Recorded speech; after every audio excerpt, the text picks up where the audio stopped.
어서 오세요. 안녕하십니까. 네. 자, CPI 발표 좋게 나왔어요. 네. 그러니까 예상치보다 더 낮아져서 이제 금리 인하할 수 있는 여러 가지 여건들이 만들어지는 거 아니냐. 좋았는데 어쨌든 증시는 급락이라고 해야 되겠죠. 2% 가까이 빠졌으니까 나스닥. 어떻게 일단 이 CPI를 이해해야 됩니까? 일단 뭐 CPI부터 좀 간략하게 설명을 드리면 제가 이제 PPT를 하나 가지고 왔는데요. 보여주셨으면 좋겠습니다. 그 CPI가 기본적으로 시장 자체에 좀 영향을 주면서 증시에는 앞서 많이 얘기가 나왔던 것 같긴 한데 빅 로테이션이라고 저는 좀 표현을 하는데 그거에 대한 모멘텀이 됐던 것 같고요. 우선 좀 내용적으로 보면 헤드라인 기준으로 해서 월간 기준 마이너스 0.1%는 2020년 이후에 처음으로 나온 수치고요.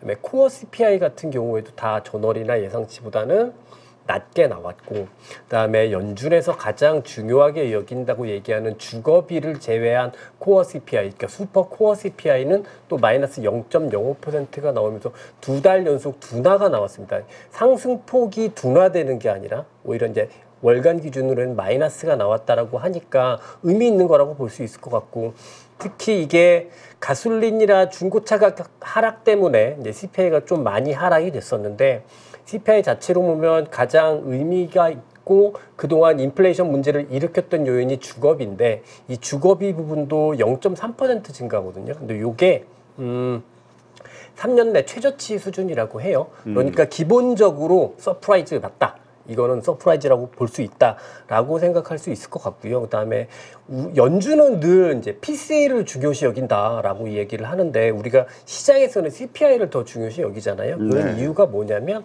그냥 CPI하고 PC는 항상 방향이 같게 나오는데 CPI가 먼저 발표되기 때문에 CPI가 어떻게 나오면 PC가 이렇게 되겠구나, 그래서 물가는 이렇게 되겠구나, 이런 기본적인 이런 관계 때문에 이제 시장은 PC보다 CPI를 더 중요시 여기는 것 같습니다. 그래서 확실히 요번에 알 수 있었던 건 뭐냐면, 이번 CPI를 통해서 미국의 디스인플레이션이라고 얘기하죠. 이제 물가 안정의 속도가 더 가팔라졌다, 가속화됐다, 이거는 확인할 수 있었던 그런 이벤트였다라고 생각을 해요. 네, 그렇습니다. 자, 그렇다면 이 CPI가 이 수치가 가져온 금융시장의 변화, 네. 전체적으로 어떤 것들이 있습니까? 이게 어저께 사실은 이제 우리나라는 이제 주식만, 많은 분들이 우리 이제 채널에서도 다 주식만 보시니까 이제 주식을 뭐 중심으로 여기시는데, 어저께는 이 CPI 때문에 이제 금융시장이 난리가 났다, 이렇게 저는 좀 생각을 하거든요. 단적으로 보게 되면 지금 보여드리는 게 미국 국채 2년물 국채입니다. 이 2년물 국채라는 게 뭐냐면, 미국의 연준의 정책 금리를 가장 잘 반영하는 시장 금리라고 이야기를 하는데요. 이렇게 2년물 금리가 큰 폭의 하락을 보이면서 연준의 정책 금리 자체가 지금 시장이 예상했던 것보다 더 인하폭이 커지는 거 아니야? 여기까지 반영을 할 수 있었던 흐름이었고요. 그것 때문에 이렇게 달러 역시 박스권 내에서 이렇게 큰 폭의 약세가 나타나는 모습이었습니다. 그리고 말씀드린 대로 증시에서는 뭐 나스닥을 기준으로, 주도주를 기준으로, 엔비디아를 기준으로 이렇게 본다면 되게 급락의 장이었지만, 저는 앞서 말씀드린 대로 빅 로테이션이라고 빅테크 주도주들은 하락하고 그동안 조금 부진했던 그랬던 주식들이 강한 상승을 보였던, 그런 전체적으로 금융시장 자체가 큰 변동을 줬던 CPI 이벤트였던 것 같습니다. 알겠습니다. 자, 단기 금리는 하락했다고 하죠. 네. 아니 근데 저도 뭐 TMF를 그 미국의 금리 이 변동을 좀 알기 위해서 이렇게 조금 소량을 가지고 있는데 올랐어요, 많이. 네네. 예, 그러니까 금리가 빠졌는데 어떻게 해야 되는 겁니까? 그 시장에는 이미 추가 기대 인하감이 반영이 되고 있는 거잖아요. 네. 예. 일단 제가 지난주에 잘못 말씀드린 부분부터 수정을 하고 말씀드리겠습니다. 수정만 하면 됩니까? 아니면 벌칙도 받아야 됩니까? 벌칙 뭐 할까요? 네, 우선 제가 지난주에 와서 어떤 말씀을 드렸냐면, 파월이라는 사람이 연준 의원 중에서 가장 정치색이 강한 의장 중에 하나이기 때문에 아무리 경제 지표가 조금 이상하게 나온다고 하더라도 올해 내에 한 번에서 두 번 정도의 금리나 그거 이상은 기대하기가 힘들 것 같다라고 말씀을 드렸었는데, 지난 밤에 CPI가 굉장히 좋게 서프라이즈하게 나오게 되면서 요 기본적인 시장의 컨센서스가 조금 바뀌었던 것 같아요. 제가 하나 보여드리고 싶은 게 이게 뭐냐면 CME에서 하는 그 페드 와치라고 해서 연준의 그 정책 금리를 예측하는 툴인데요. 이걸 보시게 되면 이건 12월 달 기준입니다. 12월 달 기준으로 봤을 때 이게 지금 하루가 지나서 전월보다 좀 높게 나왔다고 생각을 하지만 보여지지만 이게 일주일 전에는 3번 금리 인하하는 가능성이 27% 정도였었거든요. 근데 이게 CPI가 발표되고 나서 45%까지 급등을 하게 됩니다. 급등을 하고 있는 상황입니다. 그렇다는 이야기는 뭐냐면 이게 지금 보여드리는 표가 조금 복잡할 수는 있는데 이겁니다. 지금 맨 오른쪽에 있는 이게 현재 지금 연준의 정책금리거든요. 그리고 이거는 지금 12월 달에 연준의 정책금리가 어떻게 될 것인가를 예상하고 있는 건데 지금 보시게 되면 한 번, 두 번, 3번의 금리 인하까지의 가능성도 40% 이상으로 증가하고 있는 게 페드와치에서 지금 발견되고 있는 모습이에요. 그렇다라고 하면 이번 CPI 때문에 한 번에서 2번 정도 금리 인하까지는 시장이 지금 반영하고 있었거든요, 사실은. 네. 그런데 한 번에서 2번 정도의 금리 인하가 아니라 3번 이상으로 인하를 기대하는 게 아닌가, 그 가능성이 높아진 것 아닌가, 이게 가장 시장의 큰 트리거였다라고 생각을 합니다. 그러니까 사실 금리 인하하는 건 다 맞죠? 네. 뭐 한 번 하냐 뭐 네. 이런 정도의 얘기였는데 네. 이제 좀 달라진 거는 하기는 하되 그 횟수가 더 증가될 수가 있다. 네. 그러니까 원래 3회면은 근데 좀 많네. 기대감이. 그러니까 지금 생각은 원래 생각은 9월 달에 하고 눈치 보고 12월 달에 한 번 더 하지 않을까 요거. 그래서 한 번에서 2번 정도였는데 지금 저 표로 보면은 9월에 하고 11월에 하고 12월까지도 할 수 있다. 이렇게까지 지금 좀 당겨지고 있는 것 같거든요. 근데 요런 흐름들이 작년 11월, 12월에 이런 그 연준 정책 금리에 대한 컨센서스 변화가 급격하게 변하면서 시장이 한번 확 틀어진 적이 있었거든요. 근데 그때하고 일단 유사하게 지금 새벽에는 전개가 되고 있는 모습. 네. 근데 하여튼 그 금리 인하서 뭐 그것이 9월 인하설이 됐든 아니면 그 한 번이 아니라 뭐 3번까지도 될 수 있다라는 기대감일지는 모르겠지만 네. 오늘 새벽에 그 미국 증시 좀 다른 모습을 보면은 대형 M7은 확 빠졌는데 그동안 지지부진했던 러셀 지수가 3%대, 그러니까 중소형주들이 올랐단 말이에요. 예. 그 얘기는 네. 그 논리가 맞는 건가 이런 생각이 들더라고. 금리 인하를 시작이 되면 그동안 못 갔던 중소형 성장주들이 갈 것이다. 네. 이게 어떤 하나의 그 예시를 보여준 거 아닌가? 시그널 아닌가? 이런 생각도 얼핏 들던데요. 네, 일단 우선 그런 예가 바로 앞에 작년 말씀드렸던 작년 11월에서 12월까지가 아마 기억하실 거예요. 그때 CPI가 좋게 나오고 연준 이야기 나오고 하면서 연준의 정책 금리를 뭐 6회까지 올해 2024년에 뭐 6회, 7회, 8회까지 인하할 거다. 이런 이벤트가 있으면서 그때의 흐름하고 지금 똑같이 전개되고 있는 부분이 있는데 이게 뭐냐면 일단 미국의 지금 차별화 상황 자체를 조금 더 한번 말씀을 더 강조를 드리고 말씀을 드려보면 현재 미국 시장은 그동안 새벽 전까지 보면 굉장히 차별화였단 말이죠. 근데 차별화의 핵심은 뭐였냐면 높은 금리 때문에 고통을 받고 있는 산업이 있고 금리가 높음에도 불구하고 그냥 너무 산업이 좋아서 잘 돈을 많이 벌고 잘 가고 있는 산업이 있는데 그동안은 보면 계속해서 금리가 높았기 때문에 금리와 상관없이 지금 산업 환경이 너무 좋은 이 산업 뭐 그냥 뭐 단적으로 AI 산업이겠죠. 이 AI 산업만 중심돼서 주가가 올라가는 그래서 M7이 올라가고 엔비디아가 올라가고 애플이 올라가는 그런 상황이 전개되고 있었었는데 지금 앞서 말씀드린 대로 새벽에 나타났던 가장 큰 시장의 컨센서스의 변화는 한 번에서 2번 정도의 인하를 할 것 같다라는 금리에 대한 생각이 3번까지도 증가하면서 이렇게 금리 인하폭이 커지게 되면 사실 그러면 누구한테 가장 수혜가 될 수 있느냐라고 생각을 하면 앞서 말씀드린 대로 금리가 높아서 엄청나게 고통받았던 그냥 미국의 일반 제조업들 그냥 일반 중소형주들, 그러니까 일반 기업들, 일반 제조업들, 경기민감주라고 표현하죠.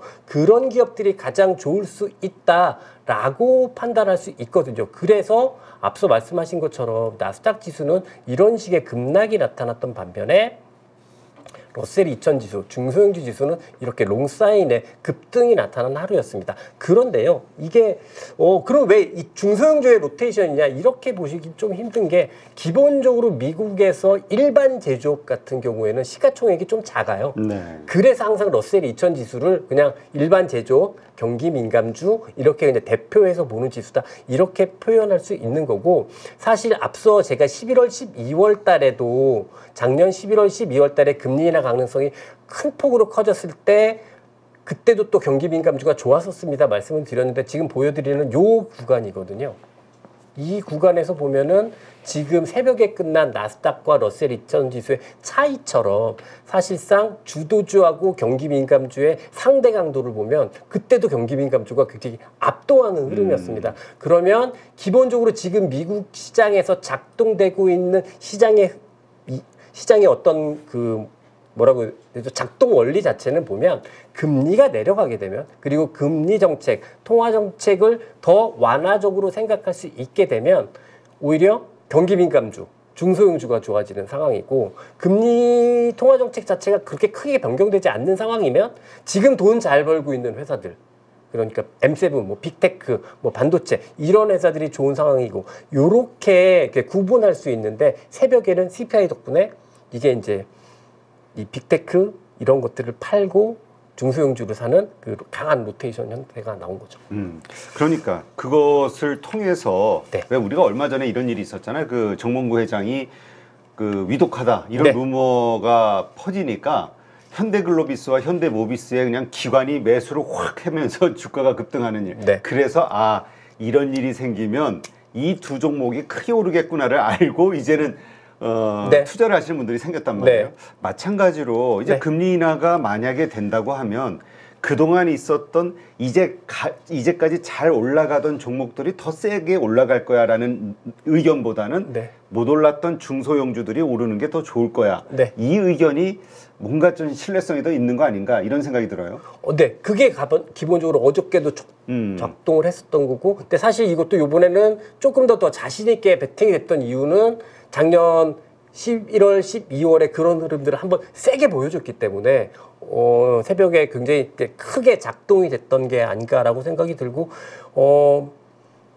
앞으로 해서 계속해서 금리 인하 폭이 어떻게 결정된지에 따른 그 시각 차이에 따라서 그러면 기존에 좋았던 주도주하고 지금 이제부터 올라가기 시작하는 경기 민감주하고의 상대 강도가 막 엇갈리면서 전개되지 않을까 이런 생각이 드는 거죠. 그러니까 좀 헷갈리는 게 주도주가 강해야 네.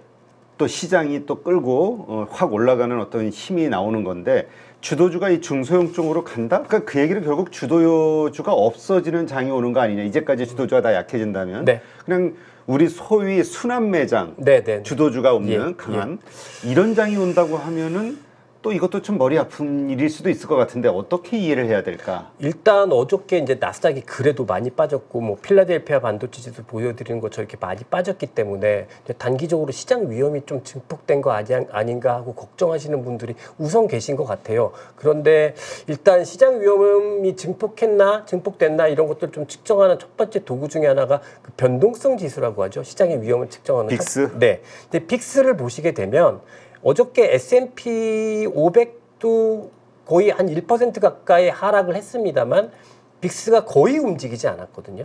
이렇게 보시면 거의 움직이지 않았고 야 그래도 이거는 S&P 500이 안 빠졌으니까 이런 거고 나스닥은 많이 빠졌잖아 라고 생각하실 수 있는데 이게 나스닥의 그 변동성 지수가 따로 있습니다. 백센이라고. 근데 이 백센도 보시게 되면 거의 오르지 않았어요. 이게 사실 의미 있는 하락 리스크가 발생했다라고 하면 한 이 수준까지 이렇게 상승하는 게 일반적인 통계인데 그런 흐름이 나오지 않았거든요. 그럼 첫 번째는 일단 가격의 흐름을 보더라도 사실상 반도체 지수를 중심으로 한 이 주도주군에서 그래서 이 주도주군이 하락하면서 시장 위험이 큰 폭으로 증가할 거다. 이 생각은 안 해도 될 것 같다라는 게 기본적인 첫 번째 제가 드리고 싶은 말씀이고요. 두 번째는 뭐냐면 어저께 이제 반도체 많이 빠지고 빅테크 많이 빠졌는데 그럼 이 친구들한테 안 좋은 악재가 발생해서 빠졌냐? 그냥 그게 아니라 쏠림이 완화되면서 빠진 거거든요. 그러니까 사실상 이 빅테크, 반도체, AI 주도주 이런 주식들이 올라가고 있는 기본적인 상승 논리에 대한 어떤 훼손이 발생을 해서 주가가 빠진 상황이라면 사실 금리와 상관없이 시장을 조금 다르게 인식할 필요가 있을 것 같은데, 그러면 어저께 러셀 2000 지수도 오르지 말았어야 하거든요. 그런데 제가 생각할 때는 이거는 쏠림에 대한 완화 정도라고 생각을 하면 크게 문제될 거라고 생각을 하진 않고, 반대로 생각을 해보면 그러면 결국 AI 주도주의 상승 논리는 여전히 유지되고 있다라고 볼 수 있는 거잖아요.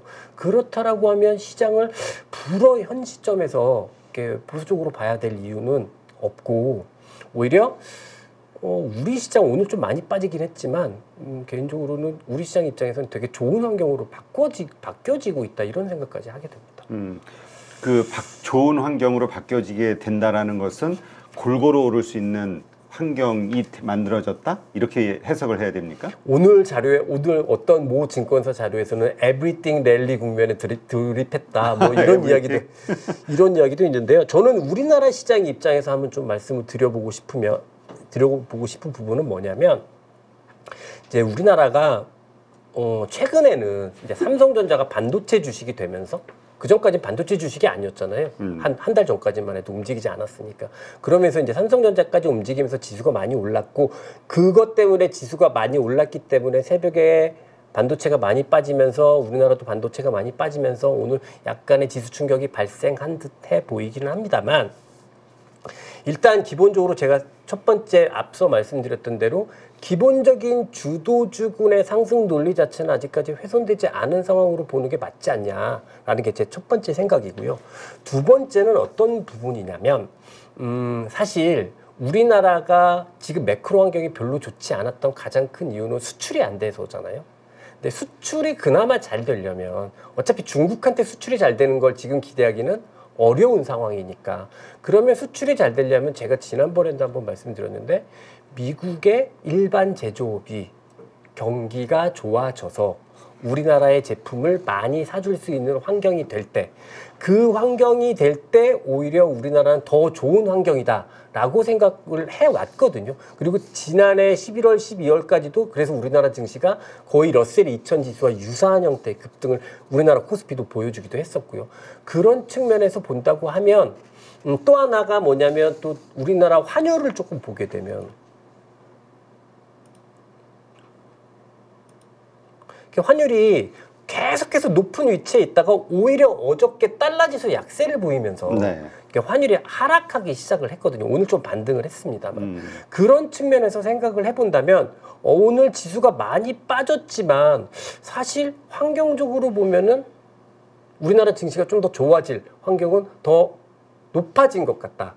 반도체가 조정을 받아서 지수가 빠졌지만, 이렇게 생각이 들어요. 무슨 말씀이냐면, 그동안은 반도체만 오르는 상황이었다고 한다면 조금 더 앞서 말씀하신 것처럼 확산돼서, 종목군들이 확산돼서 올라갈 수 있는 환경이 더 만들어진 게 아닌가라는 생각이 들거든요. 특히 제가 한 2주 전쯤인가요? 이제 여기 파리로 와서 이런 러셀 2000 지수가 뜨고 이런 환경이 뜨면, 제가 이제 저희 구독자분들한테는 이제 모질이라고 표현을 많이 하는데, 1년 내내 빠졌던 주식들 있죠. 앞서 이제 2차 전지 말씀 되게 많이 하셨는데, 2차 전지 주식이나 소재 주식이나 이런 주식들이 이제 1년 내내 많이 빠졌던 주식들인데, 그렇죠. 그런 주식들이 아주 매크로의 상관관계가 높다라고 보기는 어렵지만, 그러면 업황이 엄청나게 좋아지거나 업황이 바닥을 찍었다거나 이런 시그널을 시장은 먼저 주잖아요. 주가는 먼저 주잖아요. 그럼 그런 환경이 뭐가 있을까라고 생각을 하면, 저는 차라리 미국의 일반 제조업들의 주가가 좋아질 때, 그래서 사실상 우리나라의 수출이 조금 더 증가할 반도체 외의 수출이 더 증가할 수 있을 것으로 기대될 때, 오히려 우리나라에서 1년 넘죠. 한 2년 내내 부진했던 종목들, 이런 부진했던 2차 전지나 소재 같은 주식들도 회복세를 보일 수 있지 않을까라는 기대를 하고 있는 게, 이제 그 어떤 산업 아랫단에서 종목에서 밸류에이션을 하면서 버텀업의 관점보다는 탑다운의 관점에서 봤을 때는 오히려 이런 주식들이 조금 회복세는 최소한 보일 수 있는 시점이 아닐까라는 생각이 들거든요. 최근에 또 하나 보면, 이거는 굉장히 비논리적인 부분이기는 한데, 그 LG 그룹주들이 먼저 이렇게 회복세를 보이기 시작을 했습니다. 뭐 LG전자도 그렇고 LG 이노텍도 그렇고 이렇게 정말 하락을 보이다 이렇게 회복세를 보였는데 회복세를 보이고 있는 형태를 보면 이게 제가 생각한 것보다는 꽤 길게 가요. 꽤 길게 가고 있는 것 같거든요. 그리고 최근에 네이버도 바닥을 찍은 다음부터는 꽤 길게 꽤 길게 회복세를 보여주고 있는 것 같습니다.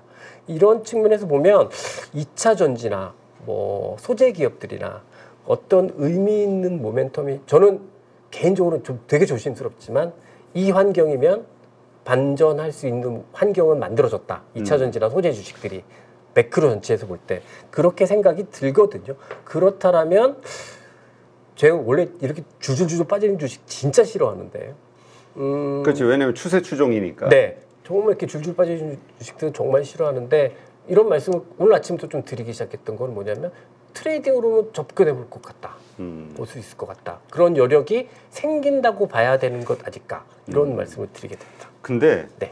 미국 시장하고 한국 시장은 좀 다른 모습이지 않았나 싶은 생각도 들어요. 뭐냐면 미국은 뭐 M7을 중심으로 해서 뭐 엔비디아, 테슬라 이런 걸 중심으로 해서 엄청나게 올랐지만 한국은 물론 뭐 SK 하이닉스나 한미반도체, 엔비디아 향으로 오르긴 했어요. 하지만 골고루 뭐 식음료주가 됐든 화장품이 됐든 섹터별로 순환매 형태로 이제까지 계속 유지가 되어 왔었기 때문에 이게 지금 미국 증시의 이 러셀, 그러니까 중소형주가 오를 때 우리가 어떤 식으로 달라질까? 이제까지 올랐던 그러한 것, 그러니까 그러니까 뭐라 그럴까? 틈새 개별주들, 이 개별주들의 움직임, 이제까지 좋았던 이것도 계속 좋아질 수 있을까? 아니면 이게 아니라 그동안 나빴었던 것들이 좋아질 수 있을까? 아니면 같이 양쪽 다 좋아질 수 있을까? 너무 어려운 질문을 주셨는데요. 어려워야 질문을 하지.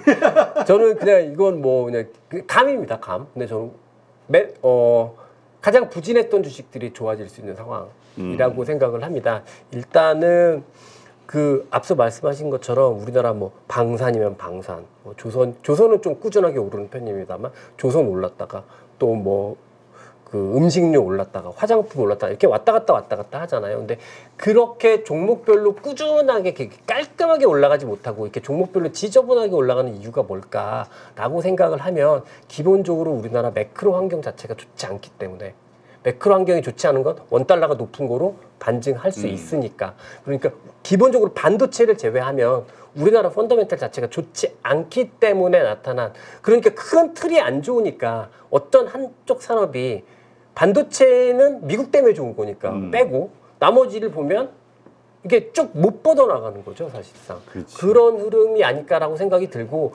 그러면 현재 시점부터 우리나라 매크로가 확연하게 좋아지냐? 그건 아니고 지금 주가만 부진했던 것들이 반영하는 상황이잖아요. 그렇게 보면 오히려 우리나라에서도 부진한 주식들, 그런 주식들이 더 매력적일 수 있지 않을까? 이런 생각을 조심스럽게 해봅니다. 그렇다면 우리의 그 매크로가 안 좋다는 말씀을 하셨잖아요. 근데 사실 우리 경제 환경은 좋거든. 환율이 높다는 거 하나뿐이지. 왜냐면 수출 증가하고 있고 여러 가지 뭐 좋은 데이터들이 나오고 있으니까 이 환율이 올라가고 있는 거, 그러니까 우리가 환율이 올라가고 있는 건 사실 N 쪽이 자꾸 올라가니까 우리가 같이 동조화 현상으로 이쪽이 올라가는 거 아니냐라는 시각도 있단 말이에요. 그러니까 이거 우리의 매크로 환경보다는 일본의 매크로 환경으로 인한 우리의 그 피해, 영향을 받는 거 아니냐라는 시각. 이게 이 원인에 따라서 이게 처방이 달라지니까. 좀 복잡한 이야기이긴 하는데 저는 기본적으로 우리나라 펀더멘탈이 안 좋기 때문이다라는 걸 기본적으로 깔고 있어요. 왜냐하면 수출이 좋아졌다라고 얘기하는 건 그냥 작년이 너무 안 좋았기 때문인 거지. 절대 수출량으로 생각을 하면 3, 4년 대비해서는 지금 여전히 거의 뭐 회복도 못하고 있는, 절대 수출량 기준으로 생각을 해보면 회복도 못하고 있는 상황이고, 그거는 그냥 사실 우리나라 기업도 실적만 봐도 알 수 있는 거 아니겠나라고 생각이 듭니다. 그래서 기본적인 매크로 환경은 안 좋다. 그 상황에서 사실 요번에 N달러가 많이 올라가는 것 때문에 이렇다. 분명히 영향이 있겠죠. 영향이 있는데 좀 그랬던 것 같아요. 제가 증시에 처음 증시에 처음 입문했을 때가 98년인데 98년부터 한 2000년대 중반까지는 우리나라가 N달러를 따라갔거든요. 그렇죠. 근데 2000년대 중반부터 2020년대까지는 사실 우리는 위안화를 따라갔단 말이죠. 근데 갑자기 여기서 또 엔화를 끄집어 댄다라고 하면 제가 생각할 때는 이거는 그냥 이코노미스트들이 뭔가 멋지게 이야기는 해야 되는데 설명할 거리는 없고 그러니까 그런 것들로 이렇게 자료를 많이 내고 이런 거다라고 생각이 들고요. 기본적으로 우리나라 매크로 펀더멘털이 안 좋다. 그렇지 않고는 우리나라에서 우하향하는 주식들이 저렇게 많아서는 안 된다.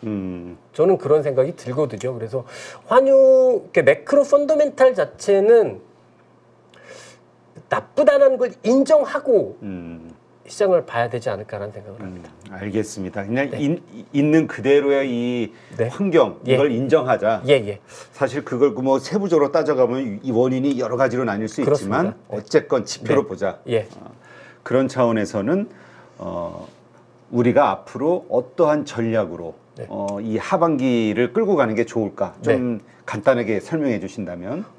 기본적으로 저는 우리나라 시장 지난주에도 그냥 그래도 좋은 쪽은 미국이니까 미국을 좀 더 많이 하셨으면 미국 투자를 좀 많이 하셨으면 좋겠습니다. 이 말씀을 많이 드렸고요. 그 다음에 제가 지금 저는 요번 국면 같은 경우에는 미국도 그렇고 우리나라도 그렇고 지난 8월에서 11월은 경기민감주가 사실 주도주를 압도했거든요. 한 두 달간의 기간 동안은 완전히 압도했었는데 이번에 그렇게 될 것 같지는 않아요. 왜냐하면 그 트럼프가 당선될 확률이 어찌됐든 높은데 현재는. 근데 이 트럼프 정권은 기본적으로 기대 인플레이션을 높이는 그러니까 정권이거든요.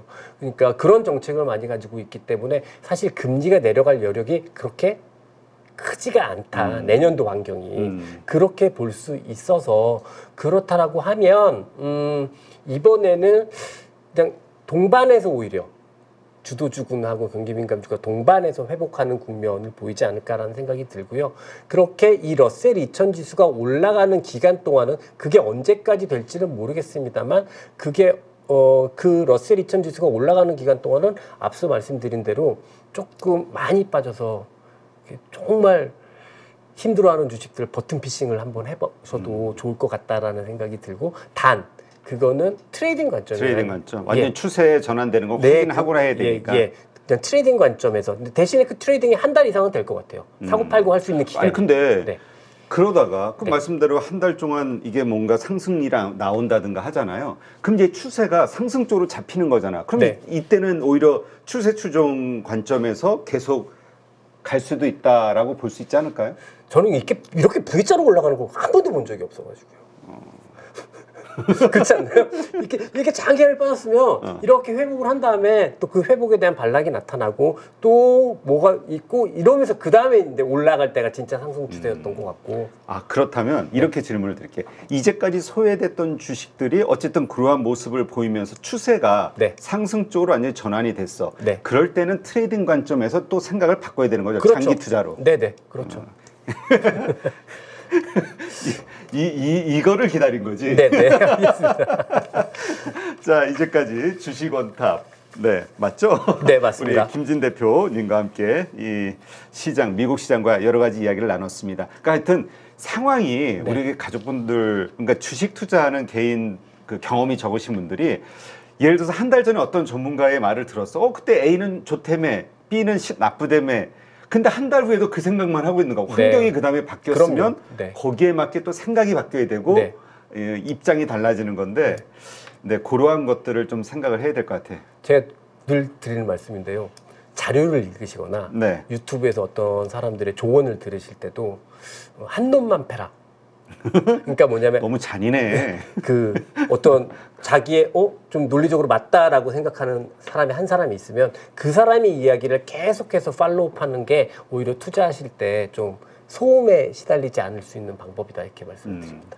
알겠습니다. 이제까지 김진 대표님과 함께했고요. 오늘 좋은 인사이트 고맙습니다. 수고하셨습니다.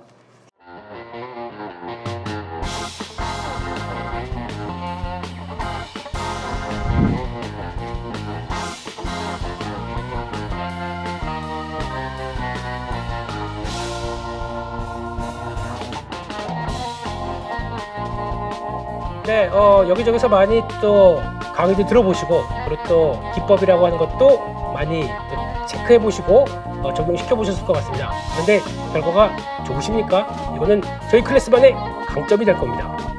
네, 섹터 분석을 왜 해야 되고 그리고 어떤 섹터가 갔었을 때 이를 어떻게 초기에 접근하는지에 대한 여러 가지 방법들 생각을 많이 하게 되는데 그에 따른 키포인트들을 알려드리고요.